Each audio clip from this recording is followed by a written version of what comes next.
Mayong adlaw kaninyong tanan mga pinalangga kong IDOCuers. As part of our on the scene segment sa ato ang docu channel nga iDocu by John Paul Siniel, we continue to give you some information about the activities of our 32 applicants, our 32 aspirants nga mga butcher dinhi sa atong Davao region. Specifically din sa Tagum City. So, on this date, September 1, 2023, we are here inside the Big 8 Hotel, one of the hotels in Tagum City. Because here in this place is the venue of the interview portion ng kumpanyang Avon Valley. So, kanina pa po kami dito, mga around 8 o'clock in the morning, and today by this time today is unsang oras na mami? Oras 11:52 AM. So we're here, nagdo-document tayo sa ating mga minamahal na mga aplikanteng butcher, no? Dahil ito yung next process after nung trade test nila. The Australian assessor is around here. He's in that conference room over there, a bit meters away from me. Exclusive kasi yun, so we cannot enter and we cannot listen to the conduct ng interview. So, nandito ang ating mga aplikante naghihintay. Alam niyo kung anong nakakaganda sa interview na ito is that inimbita ang family members ng ating mga aplikante. So, kasi daw importante sa kumpanya na malaman ang plano ng mga aplikante, ng mga magiging empleyado sa kanilang future, kung ano ang mga plano nila.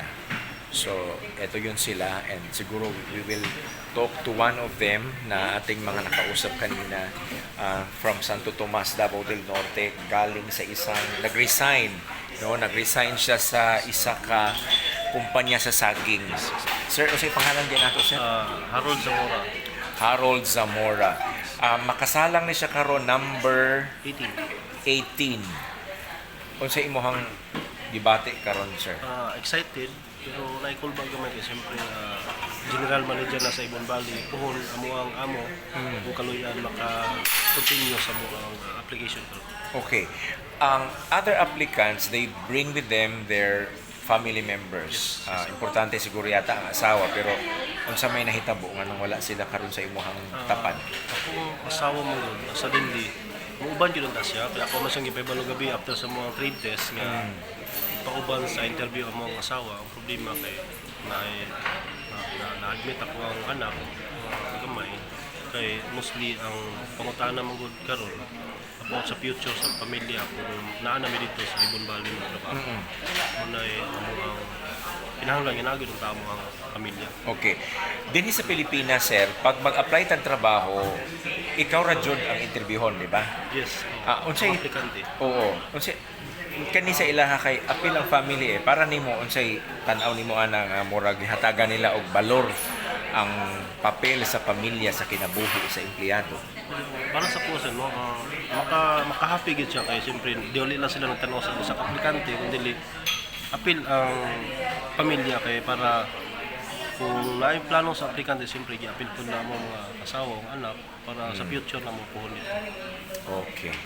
Salamat kaayo, Sir Zamora, ang isa sa mga aplikante nato, and we hope nga kini silang tanan gyud, no, pasado sa ilahang interview nya sa trade test kay Saturday, according to the information nga nakaabot sa atua, magpirmahanay na sila og kontrata.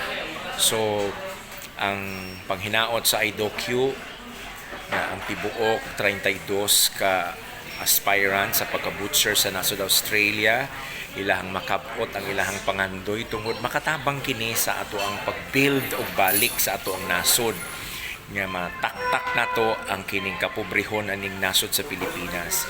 And then kining atong mga igsuong mga butchers, sila ang usa sa paalibyo, hakwat sa ekonomiya sa atong nasod sa Pilipinas, because of course they will be sending here dollars, and ang ilahang siguro ang mga pagpaningkamot sa unang huyang kaayo, pag nanas sila dito, ilahang mapaangat, no, mapa-elevate nila ang kalidad sa kinabuhi once they will be included sa kining mga empleyado dito sa nasod Australia. So kana lamang usa, and please do watch this documentary once it is available on our YouTube channel nga iDocu by John Paul Siniel. We hope that we can offer you the best information, the information, malalim na pagtalakay ng mga positibong nangyayari dito sa bansang Pilipinas. Para sa iDocu, ako si John Paul Siniel. Have a good day.